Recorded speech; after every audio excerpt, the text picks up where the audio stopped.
knew I needed resources if I was going to track down Roscoe Bob Bryant, and hunting Plummer looked like a good way to get rich quick.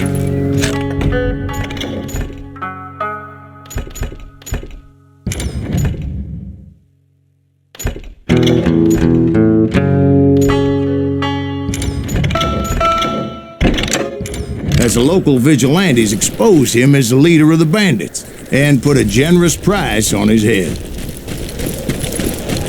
Plummer rallied his gang to plunder one last gold mine before making their escape, and that's where I thought I'd find him.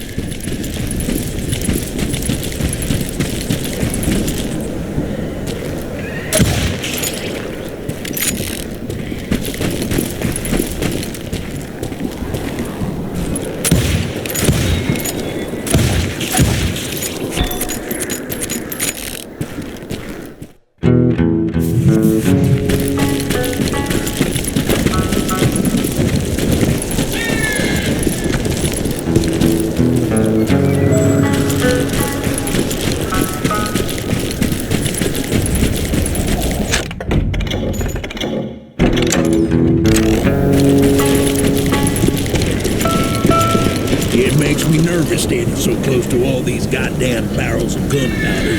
Why would you be nervous? No one has the cojones to come after us. As long as my late father pointed out to me more than once, George is up there on the rocks. God made men. Nothing gets past Samuel Colt made them equal.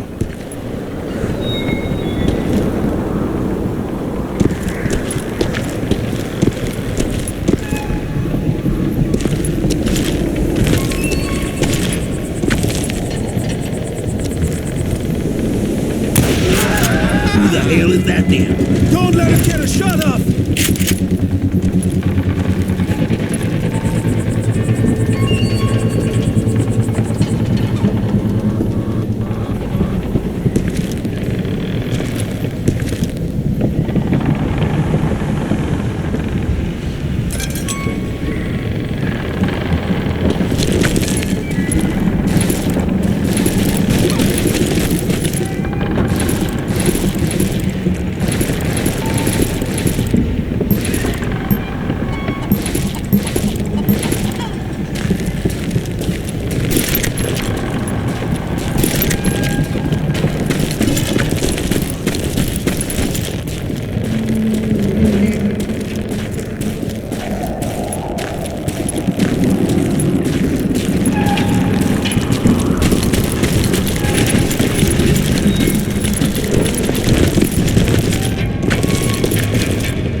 I knew that dynamite wasn't mine, so I decided the polite thing would be to return it.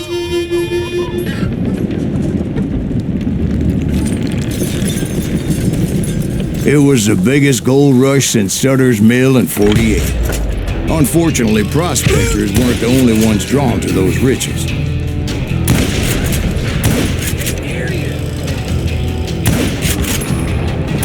There were thieves and killers, robbing travelers and hijacking gold shipments.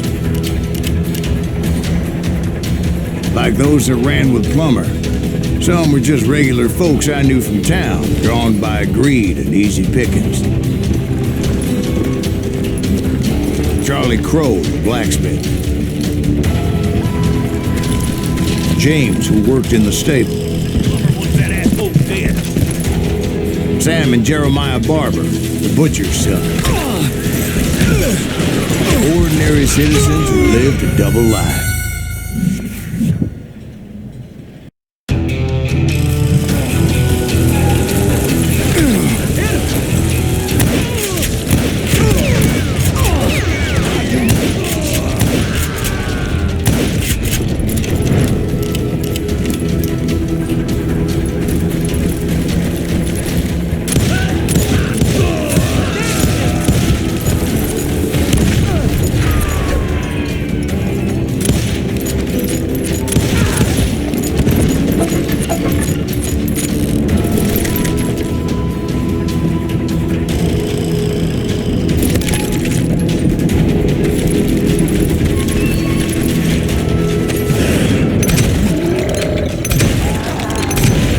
plus the rest were veterans of the Civil War.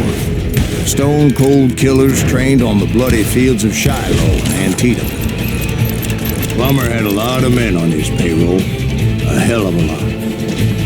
That son of a bitch pretended to protect the public with one hand while stealing them blind with the other. He set up a defensive perimeter which I had no idea how to breach. Dangerous, desperate individual. I was outnumbered and in way over my head, but I was too damn stubborn and stupid to realize it. They must have thought I was touched.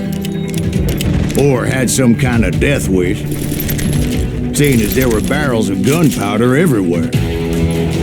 Watch out for the goddamn gunpowder! I thought I was some kind of hero.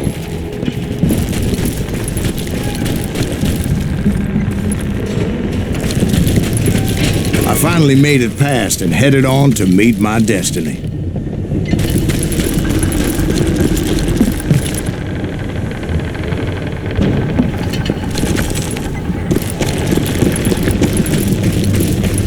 But first, I had something I needed to figure out. I had a few ideas on how to get into that mine, but once I made my decision, I knew there was no turning back. So my first thought was to enter the nearest mine portal. I saw an entrance. Made sense.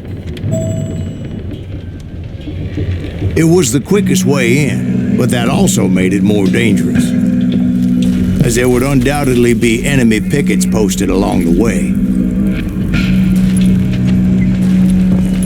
Get out of here!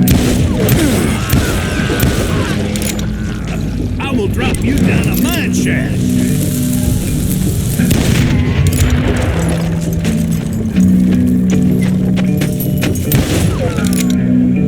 You must be about up.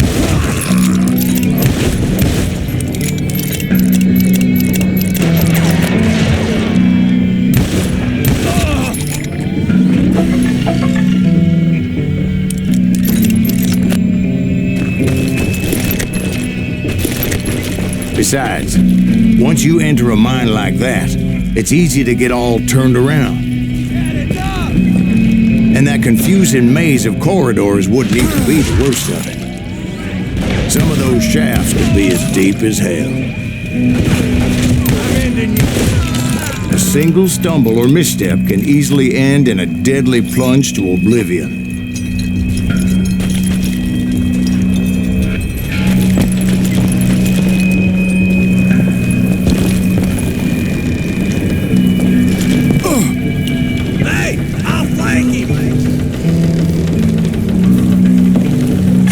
You ain't beefing me.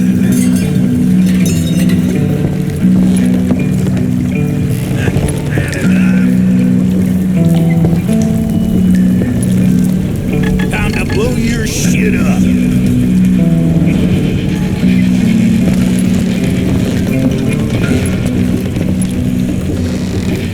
I do not deserve to die like this.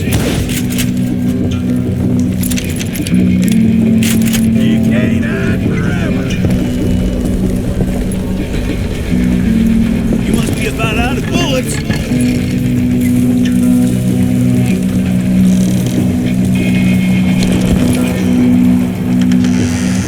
I will drop you down a mine shaft. Get out of here.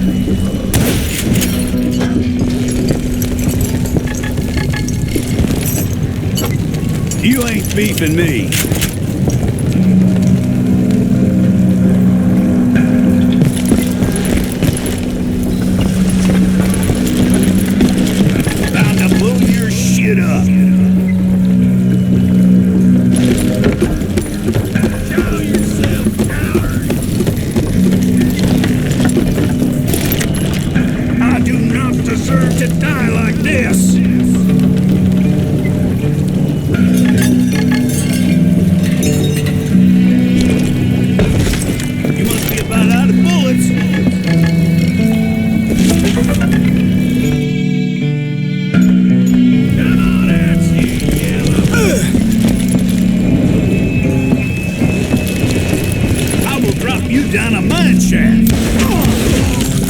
quick reflexes often make up for a lack of common sense. Luckily, I was never one to be easily bushwhacked.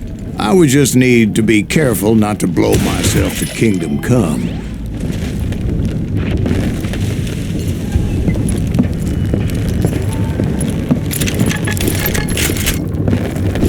Surprise! With all that gunpowder and dynamite everywhere, a body has to know what he's shooting at.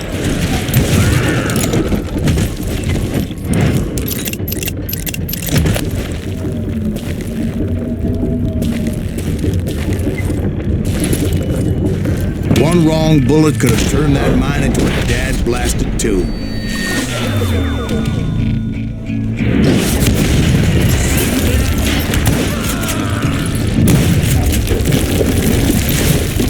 I freely admit that my plan of attack was not just moronic, but clearly insane.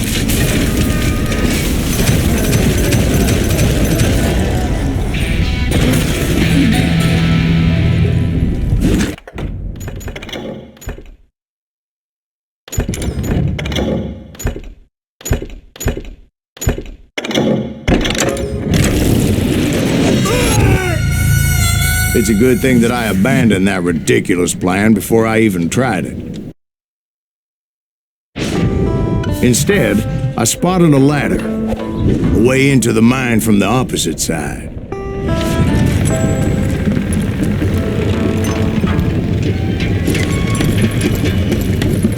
It was a long way around, but that approach seemed more sensible at the time. Of course, being I had a problem with heights, that scaffolding scared the bejesus out of me. Climbing down that ladder required some caution, because even though I had a younger man's reflexes, no man can dodge a damn bullet while climbing down a rickety ladder. I needed to make a leap of faith, which ain't easy when you're suspended between heaven and hell. I was determined not to give up, however. As Sheriff Plummer seemed quite the despicable character. When the vigilantes discovered what the sheriff was up to, people were outraged. That 10,000 they put on his head would go a long way to helping me find old Bob. And I had made it my mission to settle that score come hell or high water. But first, I would have to make a choice. Take the elevator or climb the ladder.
Was a mad dog killer, and the people of Nevada City deserved better.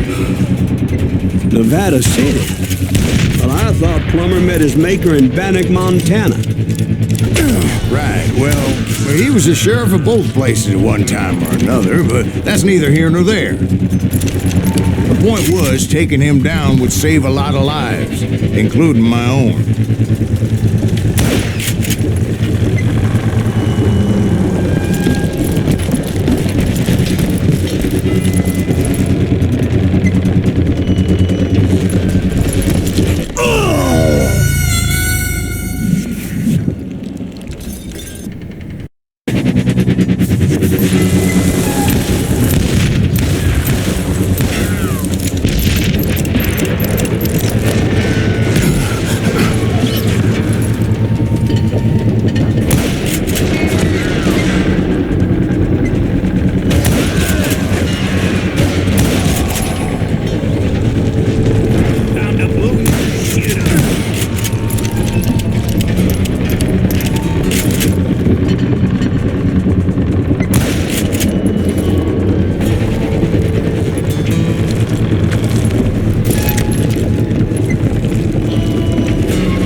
bury you in a million pieces. This day is getting worse and worse for you, ain't it? Henry Plummer was clearly unhinged, and I could see right away that this was going to take some doing.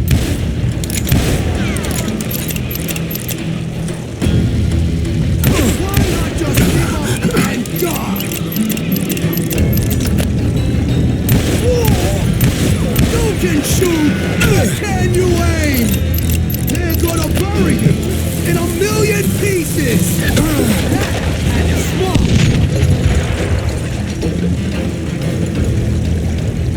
You can run, but you can't hide forever.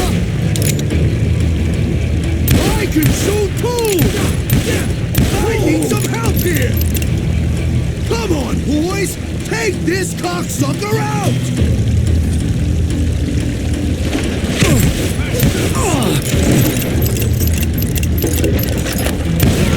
I ain't dead yet!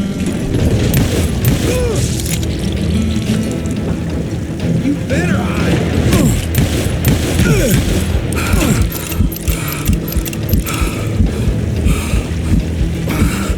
You ain't beating.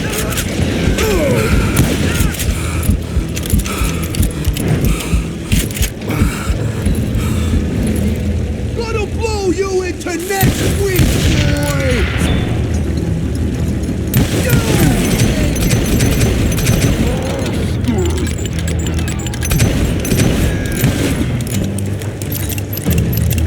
They're gonna need a dustpan to pick you up. Oh, guess you've had enough. I'm going all medieval on your ass.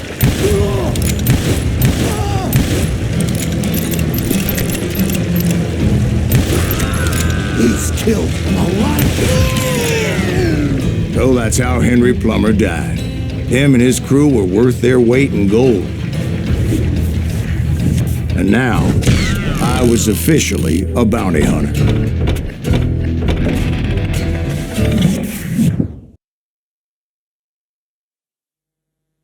So, did you finally go after that Bob feller? Well, I heard word he was in Kansas with John Wesley Hardin. So that's where I went. Where in Kansas? Abilene. Why do you ask, Ben? No reason. Was Hardin as fast as Ringo? Ringo was fast, but John Wesley was as fast as the devil himself.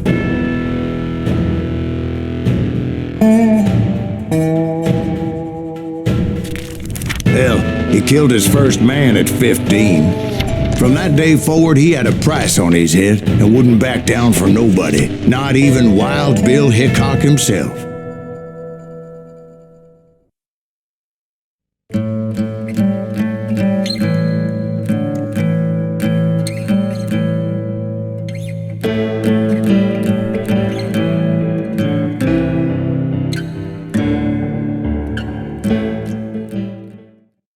I dodged death many a time, and that night in Abilene was no different.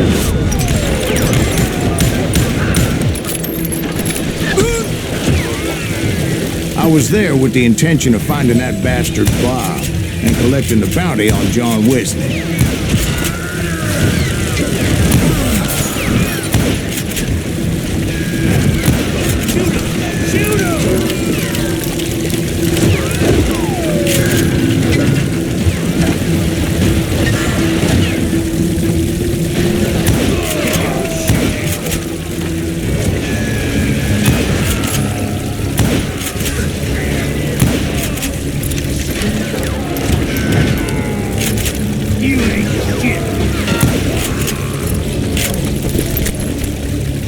I thought the Texas Rangers got Hardin. Yeah, that's what they want you to believe.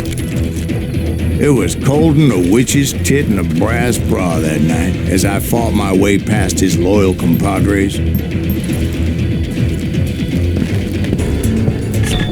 the very same saloon we're sitting in today.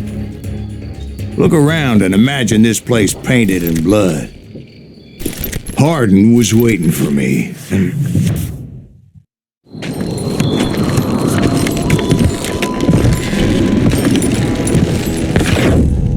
wait, I'm jumping the gun here.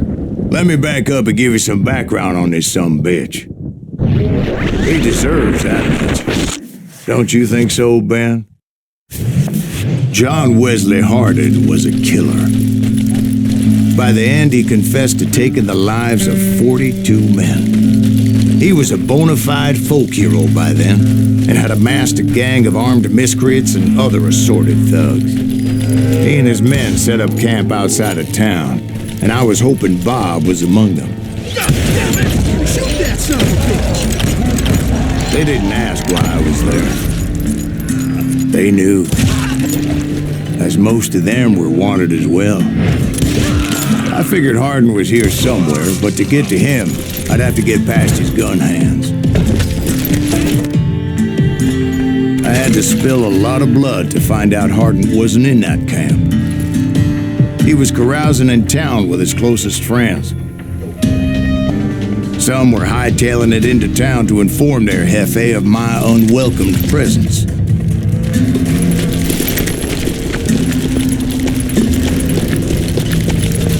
Tell Hardin someone's coming for him. Stop that sumbitch! Let the boys know we got another law dog.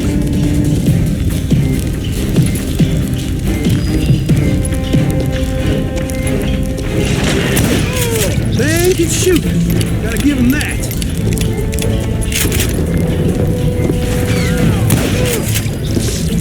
You better hide!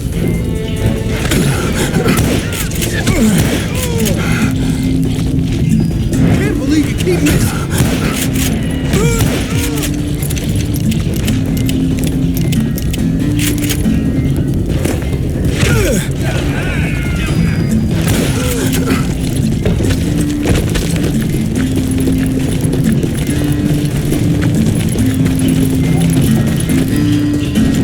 I wondered if Bob was among them.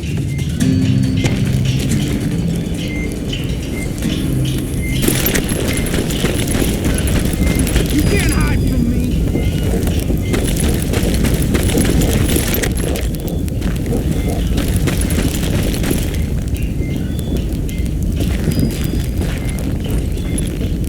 You bastard!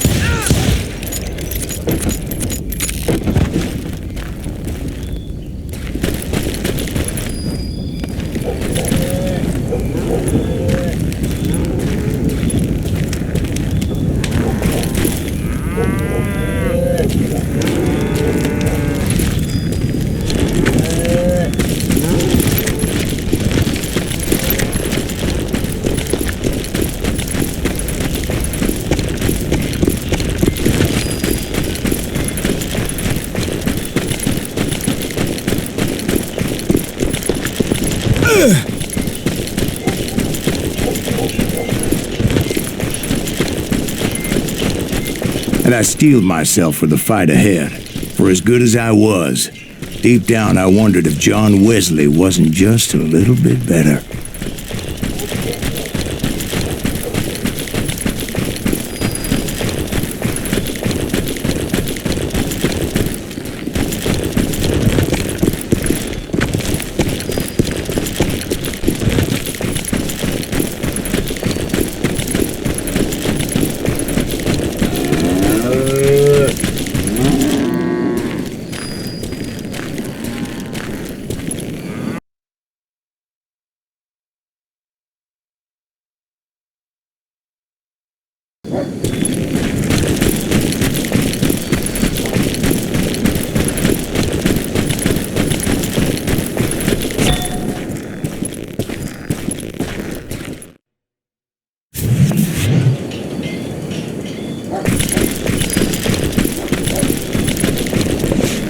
Before I could test my mettle against Hardin, however, I would first need to dispatch his cadre of hired killers.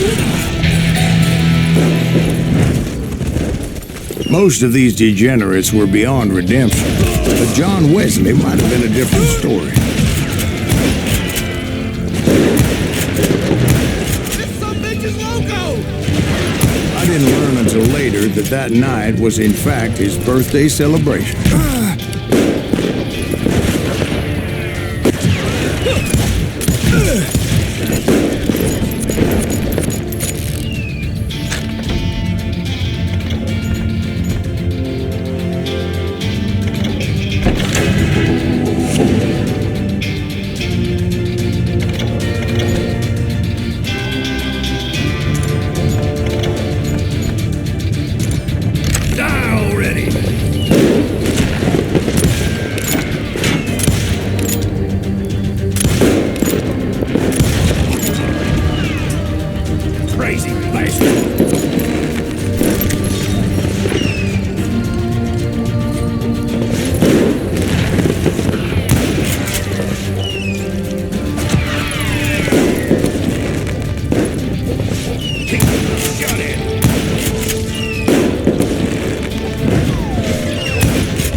think I already mentioned that I found Harding in this very saloon.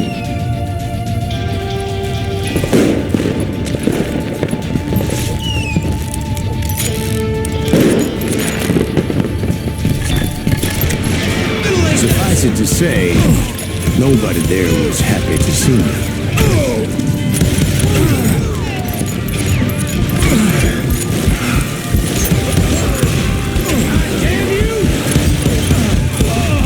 In fact, I felt a certain hostility.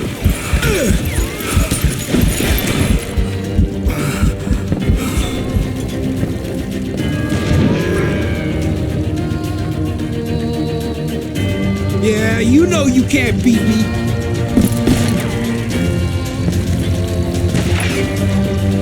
You bastard!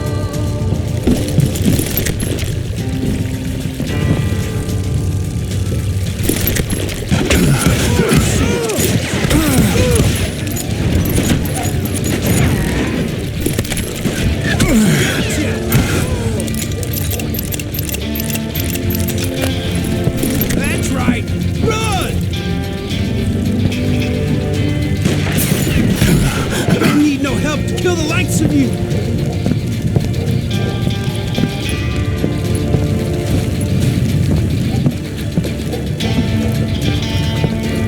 You just met your match. I was disappointed that neither Bob nor John Wesley were among the dead. But that was short-lived, as a moment later I was facing down the fastest gun in the West.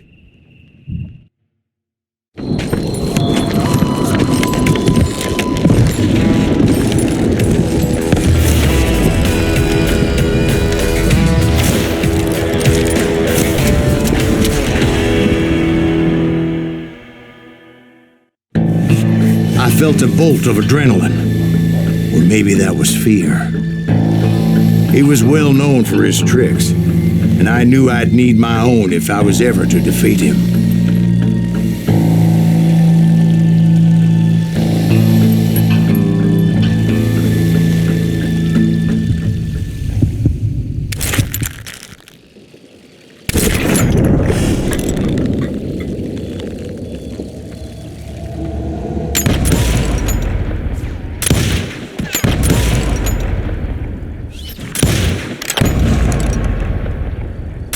That man was faster than greased lightning, but being inebriated as he was, he didn't count his shots. And now, he was at my mercy. So he didn't die? No, I sent him to prison. Years later, after he was free, some restless avenger took his life. Shot him in the back in a saloon just like this one. Anybody up for another beer? Ben?